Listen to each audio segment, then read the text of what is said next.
blessures, les accepter, les transmuter pour enfin faire place au plaisir d'être, c'est ce que vous propose Tiffany grâce à l'Union des âmes. C'est l'association d'un travail spirituel entre son âme et la vôtre. Elle vous guide et vous invite à être à l'écoute de vous-même. C'est un très bel outil de libération et d'évolution. Il s'agit de déconstruire les schémas qui sont ancrés au plus profond de nous. Elle peut aller contacter votre enfant intérieur ou avoir accès aux vies passées ainsi qu'aux liens transgénérationnels pour guérir des blessures d'âme. Je m'appelle Tiffany, je suis énergéticienne et thérapeute quantique. Donc je fais circuler les énergies qu'on a dans le corps et qui évoluent en fonction de nos modes de vie. J'aide aussi les personnes à se libérer d'émotions perturbatrices.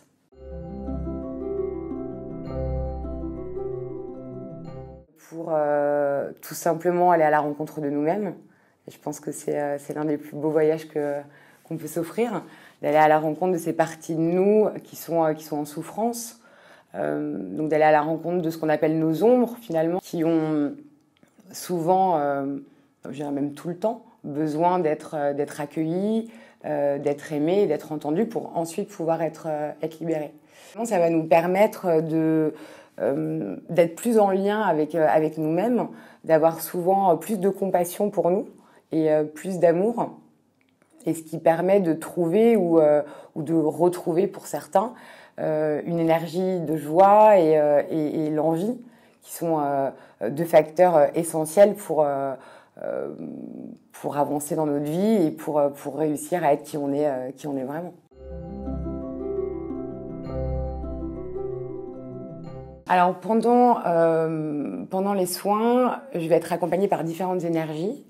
C'est pas forcément moi qui les appelle, c'est plutôt elles qui se présentent en fonction de la problématique. Mais très souvent, je vais travailler avec les guides. Je peux être aussi accompagnée par des défunts qui sont porteurs d'un message. Je vais travailler avec les animaux totems, les animaux de pouvoir de la personne ou les miens. J'aime beaucoup utiliser la puissance des chants sacrés que j'ai découvert auprès de musicothérapeutes et hommes et femmes médecine lors de mon voyage au Brésil.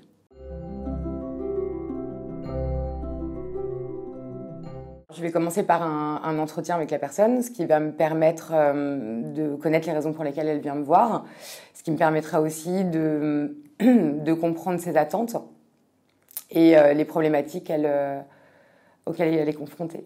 La personne va s'allonger sur une table de massage. Je vais commencer à travailler à distance, ce qui va me permettre d'avoir une vue globale de l'aura et des corps énergétiques. Dès le moment où je vais imposer mes mains, ça amène souvent la personne à être en état modifié de conscience, donc ce qui va lui permettre de recevoir différentes informations.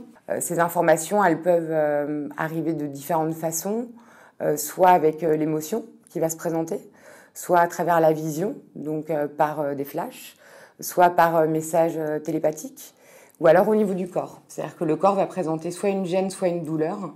Et à ce moment-là, je vais emmener la personne en état modifié de conscience à l'intérieur de cette gêne et de cette douleur pour aller finalement à l'origine de ce que le corps présente. Je la guide comme dans un rêve éveillé pour faire le cheminement de l'histoire qui se présente à elle. Et ensuite, je débriefe de la séance.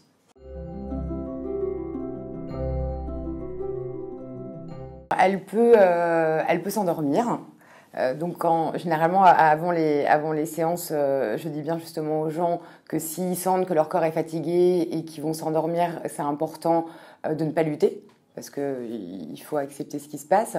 Après, elles peuvent ressentir des picotements, de la chaleur, elles peuvent ressentir une gêne ou une douleur, une émotion forte qui va se manifester par les pleurs et parfois par les rires. Il est possible aussi qu'elles se sentent très légères, qu'elles aient presque l'impression de flotter, ou au contraire de sentir assez lourdes et d'être vraiment appelées par les énergies telluriques. Il est possible aussi que le corps frissonne, grelotte, mais généralement c'est bon signe parce que c'est ce qu'on appelle des crises de guérison.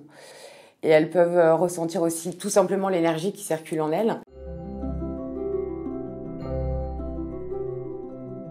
Le thème d'une séance, il peut être défini par une demande spécifique, comme il peut aussi être défini par les informations que je vais recevoir. Alors maintenant, je dis souvent aux gens qui viennent me voir qu'il est important qu'ils apprennent à lâcher prise.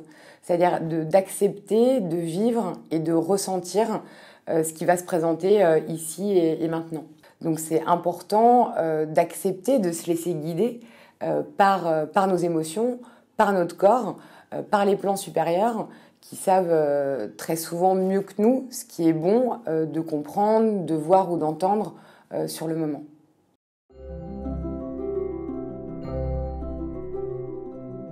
Pas forcément, ça dépend. Il y a des problématiques qui vont se régler en une séance et d'autres qui vont prendre plus de temps. Par exemple, si on travaille sur la blessure de l'abandon, elle peut avoir plusieurs couches. Il peut y avoir une couche qui va être liée à une vie passée.